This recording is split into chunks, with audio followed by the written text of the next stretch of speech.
அஸ்ஸலாமு அலைக்கும் ரஹ்மத்துல்லாஹி வபரகாத்துஹு. திருமணம் சட்டங்கள். அஸ்ஸலாமு அலைக்கும் வரஹ்மத்துல்லாஹி வபரகாத்துஹு. திருமணத்தை குறித்த சட்டத்தை நமக்கு ஒரு தலைப்பாக முன்வைத்திருக்கிறார்கள்.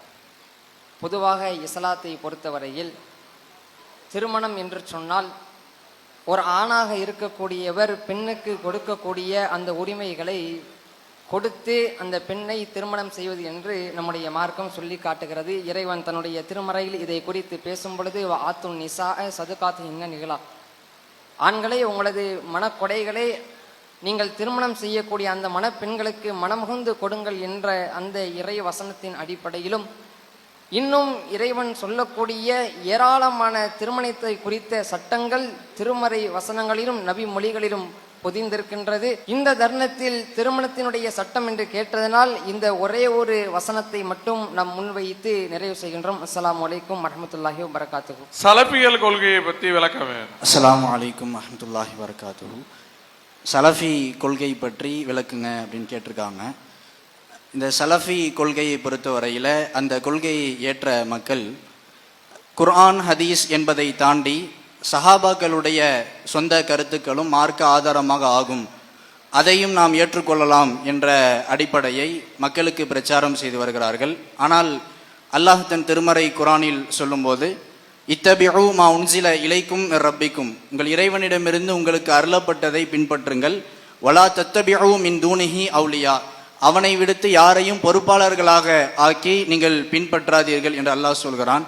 பின்பற்றுவதற்கு தகுதியானது அல்லாஹ்வின் புறத்திலிருந்து வந்த வஹி மட்டும்தான் என்ற கொள்கைக்கு மாறாக ஒரு வழிகட்ட கொள்கையை இந்த சலஃபி கொள்கையினர் பிரச்சாரம் செய்கிறார்கள். இது அல்லாமல் பல குர்ஆன் ஹதீஸிற்கு முரணான செய்திகளை சொல்லி வருகிறார்கள். நேரத்தை கருதி இதோடு முடித்துக் கொள்கிறோம். அஸ்ஸலாமு அலைக்கும். அஸ்ஸலாமு அலைக்கும் வரஹ்மத்துல்லாஹி வபரகாத்துஹு. மரணமும் மறுமையும் பற்றி சொல்லுங்க இன்ஷா அல்லாஹ். அஸ்ஸலாமு அலைக்கும் வரஹ்மத்துல்லாஹி வபரகாத்துஹு. அஸ்ஸலாமு அலைக்கும் வரஹ்மத்துல்லாஹி வபரகாத்துஹு. அல்ஹம்துலில்லாஹி ரப்பில் ஆலமீன்.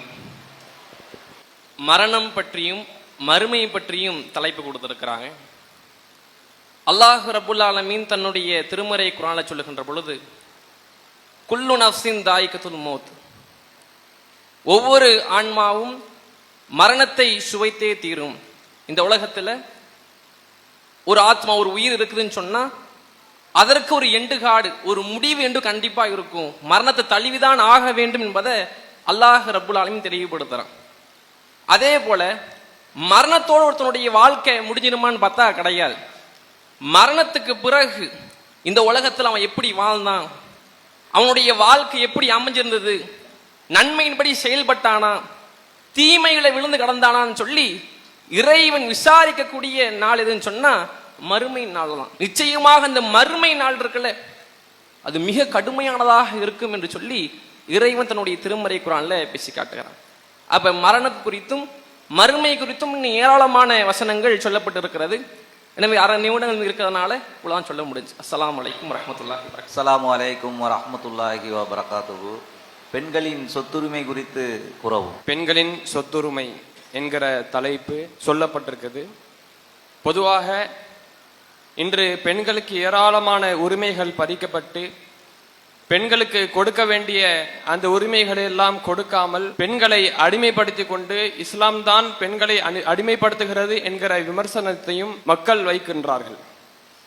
ஆனால் இஸ்லாம் பெண்களுக்கு சொல்லக்கூடிய சொத்துரிமை என்னென்று பார்த்தால், எப்படி ஆண்களுக்கு இஸ்லாம் சொத்துரிமை இருக்கின்றது என்று சொல்லுகிறதோ, அல்லாஹ் தன்னுடைய திருமறையிலே சொல்லுகிறான், வலி ரிஜாலி நசீபு மிம்மா தரக்கல் வாலிதானி ஒல் அக்கர்புன், ஆண்களுக்கு பெற்றோர்கள் உறவினர்கள் விட்டு சென்ற அந்த சொத்துக்களிலிருந்து பங்கு இருக்கிறது அப்படின்னு சொல்லிவிட்டு அடுத்ததாக அல்லாஹ் சொல்கிறான், வலின் நிசாய் நசீபு மிம்மா தரக்கல் வாலிதானி ஒல் அக்கர்புன், அதே மாதிரி பெண்களுக்கும் அவர்களுடைய பெற்றோர்கள் உறவினர்கள் விட்டு சென்ற அந்த சொத்திலிருந்து பங்கு இருக்கிறது என்று இஸ்லாம் சொல்லுகிறது.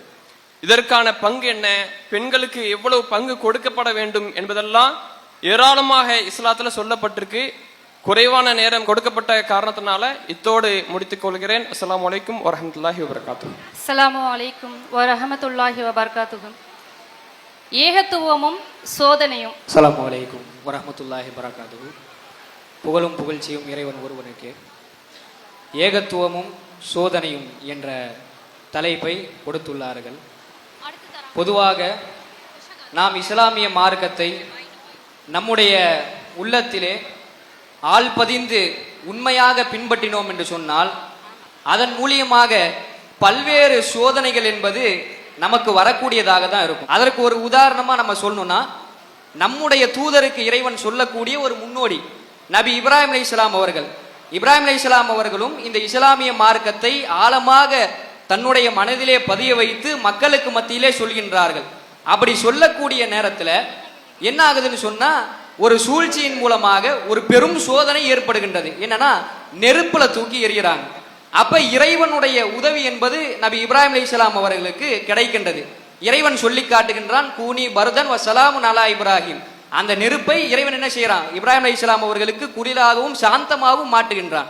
இப்படி இஸ்லாமிய மார்க்கத்தை நாம் உறுதியாக பின்பற்றினோம் என்று சொன்னால் பல்வேறு சோதனைகள் என்பது கண்டிப்பாக வரத்தான் செய்யும். அதே போன்று இறைவனுடைய உதவியும் வரக்கூடியதாக தான் இருக்கும் என்று கூறி உரையை நிறைவு செய்கிறேன். அஸ்ஸலாமு அலைக்கும் வரஹ்மத்துல்லாஹி. அஸ்ஸலாமு அலைக்கும் வரஹ்மத்துல்லாஹி வபரகாத்துஹு. மார்க்கத்தில் காட்டித்தராத முகத்திரையை போட்டு பெண்கள் அலைகிறாங்க. அந்த முகத்திரை சம்பந்தமாக விளக்குமாறு கேட்டுக்கொள்ளும். பொதுவாகவே இஸ்லாம் சொல்லக்கூடிய சட்டம் என்னவென்று சொன்னால், அவங்களுடைய முக்காடுகளை அவர்கள் அணிந்து கொள்ளட்டும் அப்படிங்கிற விஷயத்தை தான் இஸ்லாம் நமக்கு சொல்லுகிறது. அந்த வசனத்தை பார்ப்பீர்கள் என்று சொன்னால், தங்களுடைய ஜில்பாபுகளை அவர்கள் பேணிக் கொள்ளட்டும். அது எதுக்கு அப்படின்னு சொன்னா, அவர்கள் அறியப்பட வேண்டும் என்பதற்காகவும் அவங்க தொல்லை தரப்படாமல் இருப்பதற்காகவும் தான் அந்த சட்டம் இயற்றப்பட்டது. அப்ப அந்த சட்டத்திற்கு ஏற்ப அல்லாஹ் சொல்லக்கூடிய வசனம் என்ன, அவர்கள் முக்காடுகளை போட்டுக் கொள்ளட்டும். அந்த முக்காடுகள் எப்படி இருக்குன்னு சொன்னா, அவர்கள் யார் என்று அறியப்பட வேண்டும் என்பதற்காக தான். அந்த முகத்திரை போட்டுட்டாங்கன்னு சொன்னா அவங்க யார் என்று அறியப்படாமல் போய் விடுவார்கள். அப்ப அந்த சட்டத்திற்கு எதிராகவும் இருக்கிறது. அதே போல இந்த ரசூலுல்லாஹ்வுடைய வாழ்க்கையில பாத்தீங்கன்னா எத்தனையோ பெண்களுடைய முகத்தை நபித்தோழர்கள்லாம் பார்த்திருக்கிறாங்க அப்படிங்கிற செய்தியும் ஹதீஸ்கள் இருக்கிறது. நேரம் குறைவாக இருப்பதன் காரணமாக இந்த செய்தி முடித்துக் கொள்கிறேன். அஸ்ஸலாமு அலைக்கும் வரஹ்மத்துல்லாஹி வபரகாத்துஹு. அஸ்ஸலாமு அலைக்கும் வரஹ்மத்துல்லாஹி வபரகாத்துஹு. இறந்தவர் வீட்டில் கூட்டு துஆவும் ஃபாத்தியாவும் ஓதுவாங்க, அதை பத்தி கொஞ்சம் தெளிவுபடுத்துவோம். அஸ்ஸலாமு அலைக்கும் வரஹ்மத்துல்லாஹி வபரகாத்துஹு. இஸ்லாமிய மார்க்கத்தில் எதை குறித்து அறிவுறுத்தப்பட்டிருக்கிறதோ அதை நாம் தெல்ல தெளிவாக செய்யக்கூடிய நபர்களாக இருக்கணும். ஆனால் என்னன்னு சொன்னா, பிறப்பாக இருந்தாலும் இறப்பாக இருந்தாலும் ஆலிம்சாக்கள், இன்னும் ஆலிம்கள் என்று சொல்லக்கூடியவர்கள் தங்களுடைய அந்த வருமானத்திற்காக இது போன்ற விஷயங்களை செய்கிறார்கள். இஸ்லாமிய மார்க்கத்தில் அல்லாஹ் ரப்புல் ஆலமீனும் நபிகள் நாயகம் ஸல்லல்லாஹு அலைஹி வஸல்லம் அவர்களும் எந்த ஒரு இடத்திலேயுமே கூட்டு துபா ஓதுவதை பற்றி சொன்னது கிடையாது. ஆனால் அதை நடைமுறையில் செய்து கொண்டிருக்கிறார்கள். அதை இறப்பிலும் செய்கிறார்கள். ஃபாத்தியா ஓதுறதுன்னு சொல்றாங்க. எதற்காக எல்லாம் சொல்லப்பட்டது? தொழுகையில ஓதலன்னா தொழுகை ஏற்றுக்கொள்ளப்படாது. அப்ப சூரத்துல் ஃபாத்திகாவாக இருக்கட்டும், துஆவாக இருக்கட்டும், நபிகள் நாயகம் ஸல்லல்லாஹு அலைஹி வஸல்லம் அவர்களும் அல்லாஹ்வும் சொல்லிக் கொடுத்த அடிப்படையில் தான் செய்யணும். இம்மைக்கும் மறுமைக்கும் கல்வியின் முக்கியத்துவம். இம்மைக்கும் மறுமைக்கும் கல்விக்கான முக்கியத்துவம் என்ற தலைப்பை தந்திருக்கிறார்கள். நம்முடைய இஸ்லாமிய மார்க்கம் என்பது எந்த ஒரு மதமும் மார்க்கமும் சித்தாந்தமும் கொடுத்திராத ஒரு முக்கியத்துவத்தை கல்விக்கு கொடுப்பதை நம்மால் பார்க்க முடிகிறது. அல்லாஹுடைய தூதர் ஸல்லல்லாஹு அலைஹி வஸல்லம் அவர்கள் மக்களுக்கு பிரகடனப்படுத்துகிறார்கள், மன் சலக்க தரீகன் யல்தமிசு ஃபீஹி இல்மாம்.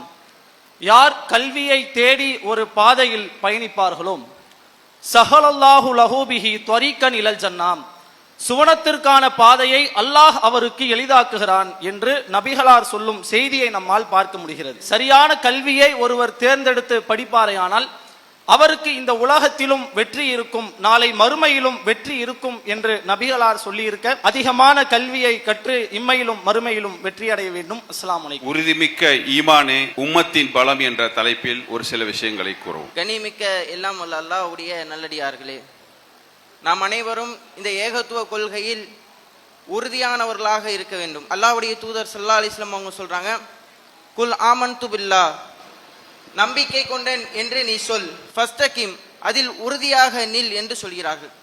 இப்படிப்பட்ட ஈமானிய கொள்கை உடைய நாம் அனைவரும் இந்த ஏகத்துவ கொள்கையை எடுத்துரைப்பதில் பின்பற்றுவதில் ஒற்றுமையாக இருக்க வேண்டும். இறைவன் தன்னுடைய திருமறை குர்ஆனில் சொல்கின்றான், வஅதஸிமு பிஹபிலில்லாஹி ஜமீஆ, நீங்கள் அனைவரும் அல்லாஹ்வுடைய அந்த கயிறை பற்றி பிடித்துக் கொள்ளுங்கள், அதில் பிரிந்து விடாதீர்கள் என்று அல்லாஹ் ரப்புல் ஆலமீன் சொல்கின்றான். இதுதான் உண்மையான ஒற்றுமை. இந்த ஈமானிய கொள்கையில், ஏகத்துவ கொள்கையில் உறுதியானவர்களாக, ஒற்றுமையாக இருக்கக்கூடியவர்களாக இருக்க வேண்டும் என்று கூறி நிறைவு செய்கின்றேன். அஸ்ஸலாமு அலைக்கும் வரஹ்மத்துல்லாஹ். அஸ்ஸலாமு அலைக்கும். ஒட்டகமும் செல்போனும். ஒட்டகமும் செல்போனும் என்கிற தலைப்பை சொல்லியிருக்கிறாங்க. பொதுவாக ஒட்டகத்தை பொறுத்த வரைக்கும் அல்லாஹ் ரப்புல் ஆலமீன் தன்னுடைய திருமறை குர்ஆனில் தான் இருக்கின்றேன் என்கின்ற அத்தாட்சிகளை காட்டுவதற்காக பல்வேறு ரீதியான ஆதாரங்களையும் சான்றுகளையும் எடுத்து போடுவான். அதே போன்று அல்லாஹ் கூறுகிற பொழுது, அஃபலா யன்லரூன இலல் இப்லி கைஃப ஹுலிகத், இந்த ஒட்டகத்தை எவ்வாறு படைத்திருக்கிறோம் என்பதை நீங்கள் பார்க்க மாட்டீர்களா என்று இறைவன் கேட்கிறான். இது ஒட்டகத்திற்கு உண்டானது. செல்போனை பொறுத்த வரைக்கும் பொதுவாகவே நரகவாதிகள் ஏன் நரகத்தில் வீழ்ந்து கிடக்கிறார்கள் என்று கேட்கிற பொழுது, வகுன்னா நஹூலு மஅல் ஹாயிலீன், நாங்கள் வீணாவர்களோடு மூழ்கி இருந்தோம் என்று அவர்கள் சொல்வார்கள். இன்றைக்கு பெரும்பான்மையாக நன்மையான காரியங்கள் அனைத்தையும் புறந்தள்ளிவிட்டு தீமையான காரியங்களுக்காகத்தான் இந்த மொபைல் போன்கள் உருவாக்கப்படுகிறது. இதிலிருந்து நாம் தவிர்த்து கொள்ள வேண்டும்.